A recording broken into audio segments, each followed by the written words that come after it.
So now Professor Atul Kumar will speak on retinal detachment in high myopia with myopic traction maculopathy, a very challenging situation. Thank you, Professor Malika Goel. Thank you, Pramod, and others. I'm speaking on retinal detachment in high myopia with myopic traction maculopathy, also called myopic foveal schisis. Myopia is on the increase in the country, and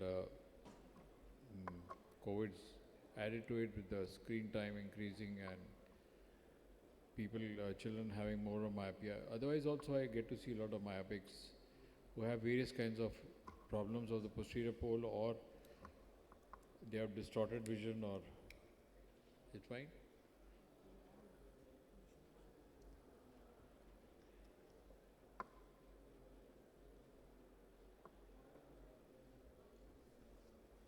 I think that that side was not tested yet.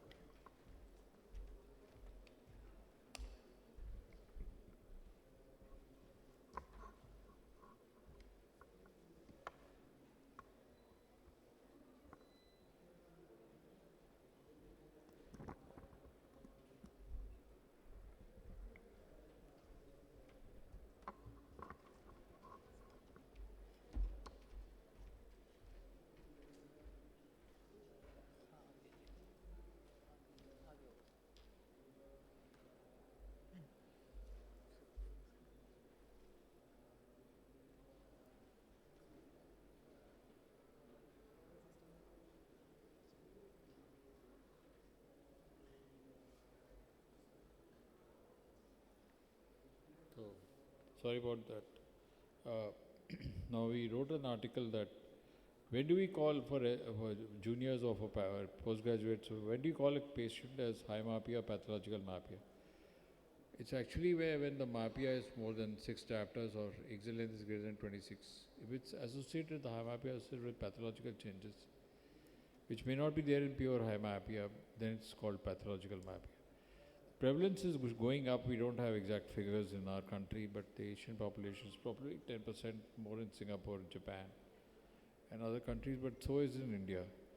The axial elongation in high myopia, you can see more of refractive surgery being done, can cause extensive mechanical stretching and thinning of the choroid and RP layers, especially in the posterior pole where the retina is the thinnest, resulting in various retinal pathologies like myopic traction maculopathy, or also popularly called myopic foveal schisis.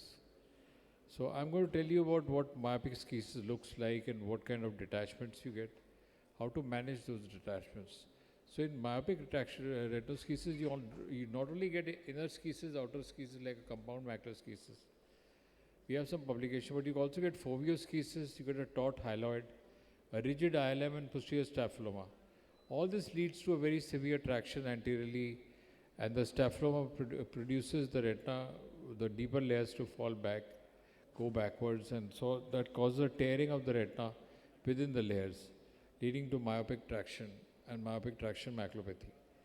This myopic traction maculopathy can sometimes develop a very thin inner retina or outer retina. You can get outer lamellar holes or inner lamellar holes, and sometimes complete holes. These holes then lead to detachment, which requires surgery. Sometime back, just about 2 weeks back, a patient came to me who was known to me for quite some time when I was in AIIMS, and now, of course, I'm in the private sector. So I see there is a myopic traction maculopathy, which was, she said to it that she was quite stable. I checked her old scans, so looks to be stable. She complained of sudden distortion, and she said left eye was getting more distorted. But when I looked at her scans, it was the right eye which was more distorted. They said left eye is more distorted. So I look carefully, get the OCT. The Octa showed a myopic CNVM. So when you have a case of myopic traction maculopathy, many a times have I picked up this myopic CNVM which is there along with. So don't get carried away by the distortion, which may be actually not because of the MTM, but because of the myopic CNVM, which requires a totally different treatment of anti-VEGFs. So I do all my vitreous surgery with the Ingenuity 3D viewing system. I have no financial interest in this. It's just that I've been doing it since quite some time. This paper has been just recently accepted for the Indian Journal as one of the best IGO papers. The heads-up 3D viewing, and that's what I do in the present OT which I have. You can see the cameras over there, and you actually see with the passive polar glasses the screen. This is a case where the myopic traction maculopathy, center sparing. I'm doing a center sparing. Now, when do we do center sparing? Shimada in Japan told us that these myopic traction maculopathies, if you have a central detachment or you have an inner lamellar hole or we got a very thin central macula, you have to do a center sparing ILM peel to prevent the detachment. So because if you peel off the center, you will end up with, I'll just show you the IOCT, so then you'll understand what I mean. If you peel the center, you're going to end up with a macular hole complete. So you spare the center of the ILM and peel the rest of the ILM. I'm just injecting some brilliant blue dye to stain the ILM because I'm going to do a center sparing ILM peel. So this is the outer lamellar hole. This is the actual picture was the outer lamellar hole. So this patient is very highly prone. You can see a thin fovea over here. So best thing is to do to tackling this macular schisis along with the outer lamellar hole is to, with a thin fovea, is to do a center sparing ILM peel and then prevent and get this hole to settle back, as also prevent a hole from forming in the inner retina or the fovea. So that's what I'm doing. I'm peeling the ILM all around the center, and my guide is the IOCT. The IOC guides me to know which is the center exactly. Of course, you can otherwise also clinically make out, but here you get a little bit of a more objectivized picture. So I'm kind of bring the ILM in the center and the rest settles back. You see the schisis, inner schisis tending to settle back. The retina looks more relaxed. So this is the thing, the ILM gets very taut. So I'll just stop at this. So this is another patient, but here there was an actual detachment through the hole. And so as I said, MTM with detachment. So we got this retina to settle. Now, because this is shorter of time, I'll just quickly go through it. This is the picture of a patient who had this. We put some tricot, triamcinolone dusting is done, and suddenly you get this vitreous schisis or vitreous layers of vitreous over it. So you have to be very careful. Try it with the forceps, but it may not work. But the forceps, you have to be very gentle. You don't pick up the retina. So make sure you try and pick it up. Or you use the suction of the cutter. And of course, the IOCT will not give you much in the form of appearance, but only thing is that some degree of guidance is always there. And you can see the retina under it as the retina is floating around over the. So we do this. Just this video will tell you a lot of things. So then use the suction of the cutter and peel this off, because that comes off more easily. So then we see the hole exactly where it is.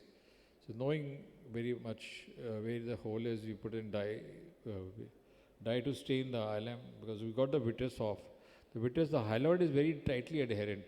So if you get vitreous, when the hyaloid is moved, then only will that stain take up the ILM, and then put in perfluorocarbon liquid. You could put in perfluorocarbon liquid first and then put the dye, either way, but you would get definitely dye in the subretinal space, which when you drain in the paramacular area, the dye kind of aspirates itself. So I'll just show you a small clip. Yeah, this is it.